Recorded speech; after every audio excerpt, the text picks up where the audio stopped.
Can you just share with us a little bit about your personal journey and what actually inspired you to write A Widow Like You? Thank you, Salma. Thank you for having me. It's an honor to be here this morning. Well, it has been a journey and a half. I am Loide Kali. I have held 3 surnames so far, something that is not common to everybody. My maiden name is Ndubu. At some point, I was called Loide Hausiku. I was widowed when I was 31 years old. My late husband was 35 years old by then. And it has been really a journey. And nobody prepares you for death. Nobody prepares you for death. And when it happens, it hits, and it hits so badly. On that particular day, if I just share that journey, we met in 2009. We got married in 2010. It seemed so crazy then. You know, people thought I was young and I didn't know what I was doing. But at the end of the day, we got married. In 2012, we were blessed with our first daughter. 2014, we got a second one. And 2014, we were also sent out to start a church from the Swakopmund Church to Arandis. We started a church there. We worked together. We worked for Rossing Uranium together there. And then in 2016, life was just good. We were getting people in church. We were everything was working out well. And eventually, on that year, my husband got promoted.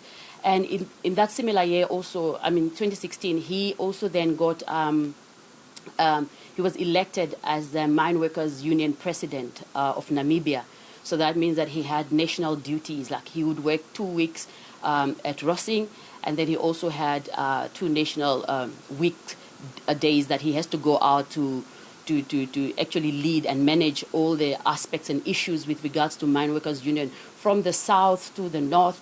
So that was good. So in the same year, in 2016, I also got then a scholarship from my employer to do my master's in environmental management. So it looked as if life was good, getting good for us, and we're moving ahead. You know, life is progressing very well.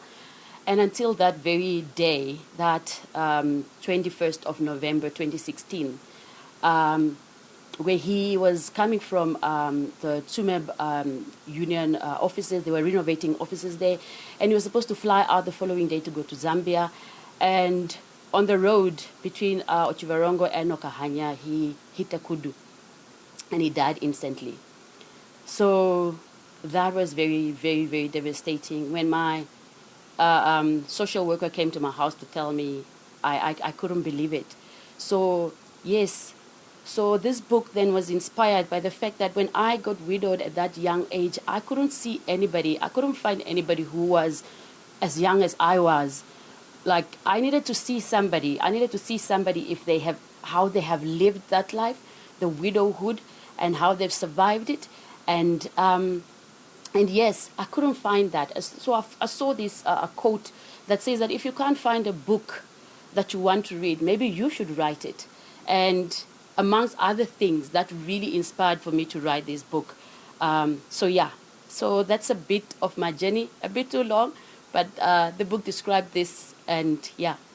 Thanks. Absolutely, Loide. Thank you for sharing that part with us. And of course, as you highlighted, although, you highlighted that nobody really prepares for death, and although you narrated to us how fulfilling his journey was. And for many, when they're overwhelmed by certain emotions, they find healing in these processes. What was the writing process like for you? Did you find it challenging or somewhat liberating? When I started writing, this book is written from a place of healing. It was easy, when from an academic point of view, when you write, you have this topic and then you dissect it and say, I'm going to have this, I'm going to have all these topics out written. But then for writing your own story, the challenge is that you don't know how the story is going to end. You don't know how you are going to conclude the book. But then what... the process of writing was that I initially, when my children, there were 2, the youngest was 2 years old, The oldest was 4 years old by then. And the oldest would ask me, where did you meet? How did you guys meet? And then I realized maybe I should write something for them. Maybe I should write the story for them. What if they become teenage and I can't remember much of who he was? Maybe I should put pictures together and then have that book. It was then until I was invited to go speak in the Walvish Bay Church, the Potter's House there. And then when I came back from there, I was so excited. It's like there was I was energized, and I felt like, oh wow. I called my aunt of mine, my late aunt now, Auntie Rauna. And then I said, you know what? And she was like, maybe you should write for the widows. And I'm like, oh yes, I should. I should actually write and just put, incorporate the whole story in it. I did that. So what then I did is that every time I struggle with a certain topic, I wrote on that topic. When I healed at that topic, and when I figured that topic out, when I got an aha moment at that topic, then I wrote it down. So it took me 8 years to publish the book. The book was only published this year. Very, very excited by the work, and even just to read the book again myself, I'm very impressed by what I wrote. So the journey for me, it was really of getting a topic, and also over the time, I then got to work with other widows, right? When people lose their husband, they would call me like, oh, you need to work with this person. And then I did, I would speak to them.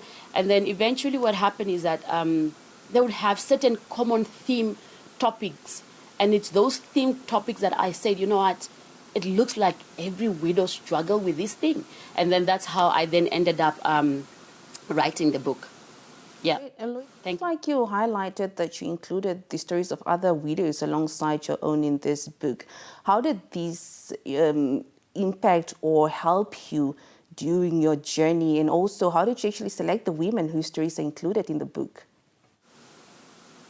There is something that you get from somebody who has gone through it with experience, that when you lose a loved one, everybody has comforting words, which are good, but it's something else when it comes from somebody who has gone through it.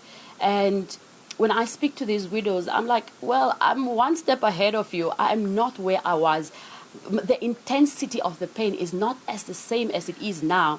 So I'm able to navigate the other person or to share my story, and then that person get courage. And every time they struggle with a thing, they come back, Loide, how did you struggle with this? How did you deal this thing? I'm going through this. And then I'll share my story. And in that, over time, people get on the other side and they're like, oh, thank you, Loide. And I'm like, I don't even feel like I've done anything.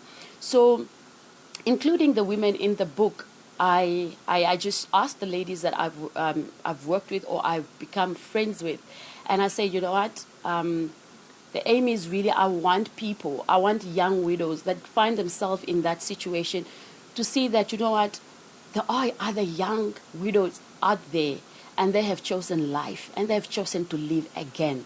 So seeing somebody else's story, and not just Loide, but then there are more people. I had asked quite a number of people that I've worked with.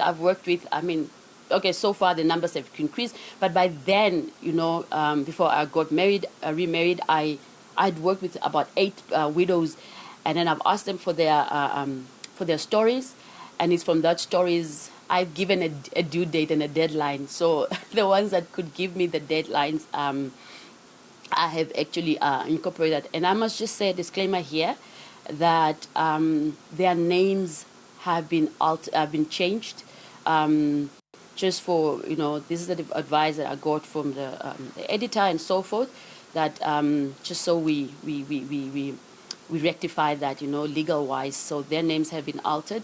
I've gotten a widow that has read my book, and I'm like, she's like, I'm going to call Anita, and I'm like, well, that's really not her name. But then it's just between me and the other person that I have to share. So it gives you, after you've gone through the circle of grief, you find your faith, you find purpose, and at the end of the day, working with other women and giving them the hope gives me purpose. It excites me. It's difficult. I said, why do why do I find myself being involved with this? It is deep when you hear people's stories, and it takes you back, and you grieve or you cry with them. But at the end of the day, seeing them living life again, it just excites you. So yeah. Would you say that your perspective on grief has evolved since losing your husband and having engaged with other widows? How is your perspective now when it comes to healing? How do you center your conversations around healing and death as well? Salma, I'm very, very gracious now. I'm very gracious. I've worked with widows that I have not met. Some of them I have not met physically today, but we are so much connected. We are like friends. I had a lady in South Africa, met on Instagram, ended up attending the Potter's House in George, South Africa then, and she came for my wedding in 2021, and that's the first time I met her. But she is my best friend. She's amongst of my best friends. She's, I have experienced so much loss, right? And I don't want to, I don't want to be an expert on loss. It's not nice. In 2008, I lost my mother. I was 23 years old by then, and I was like, what is this all about, And by that time, I was so naive. I thought it's just the elderly that actually died. I didn't have experienced somebody who was so close to me at that age as well. So by then, if you come to me and give me some comforting words and you haven't lost your mother, I didn't take it well. It was very offensive. And it is offensive when, I wrote in the book that it is very offensive when you call somebody and you don't really know what to say, because it's almost every word is offensive. So, because sometimes you're like, but you didn't even lose a loved one. You haven't even lost a loved one. So, right now, I remember a psychologist calling me when by then I was a student at Rose University. I told the psychologist when she asked me, "Oh, Loide, how are you feeling?" I was like, "No, I feel the way a person should feel when they've lost their mother. I was that bad." But now I so understand when somebody said something that comes off offensive, I graciously look at them and I really do just say a silent prayer for them, because they have not been there. They don't understand. And somebody asked me, how relevant is this book to anybody who's not a widow? And I said, but you might not know a widow today, but tomorrow you might. It might be your colleague, it might be your sister, it might be anybody around you, it might be your own mother. How are you going to relate to them if you don't understand the little glimpse of what the struggles that they go through? So I'm very, very gracious now. And when I hear a loss, when I hear somebody had died, the first thing I ask, how old is the widow? And I'll tell them that, when they are ready, I'm available to speak to them. Loide, clearly, like you just highlighted, that this book has graciously changed your emotions and also just your mentality as well, that it just doesn't take experience for you to be there for someone or to understand somebody. But having engaged, all the other women that you have, dealt with or spoken to, how would you say that this has actually what is it that they have in common when it comes to healing and their journey as well when it comes to losing their husbands? You know what? The most common thing, obviously, when it comes to a loss of a spouse, in fact, loss in general, there are two aspects to it, right? And I just want to say that I'm not an expert on grief. I'm not trained on grief. I'm simply speaking from my experience and how I've dealt with it. Remember when my husband died, we were pastoring. I was a pastor's wife, right? And I was like, you know what? Where do I start in the Bible? Do I go back to the Bible? Where do I start reading this Bible? Like, I was so angry with God, right? So in the end of the day, I'm just like, can somebody just send me books that I can read that will lead me back to God again? So that's what I wanted. Books that are written, although I couldn't find something about young widows, because the thing that was in my mind, the mentality that I had was that it's only the elderly that actually experience loss. So with loss, there come an aspect of the primary loss of the human individual person that was there, their absence, and then there come the secondary aspect of it, the secondary loss of who they were, what they used to do, their role in your life, and their role in the community. That is another loss that, primarily as a person you grieve for. And then obviously you get angry. I was angry with my late husband. I've watched so many movies of near-death experience where people have gone and come back, and I was so angry. Like, why didn't you fight for us? You said you loved us. Why didn't you fight for us? But then I realized that when somebody see heaven, I don't think they would want to come back here. I really don't think so. So there's an aspect of anger. You're angry with people around you. You're angry with how things are being dealt during the burial. You are angry that there's aspects of law or the law that you have to go through. And there are lots of discoveries that you're going to discover. So there is those, the grief, the denial, and then you come to your anger. But then eventually hope returns, Hope returns, but it is a journey. It is a journey, and I'm only speaking probably like this because I've come out on the other side.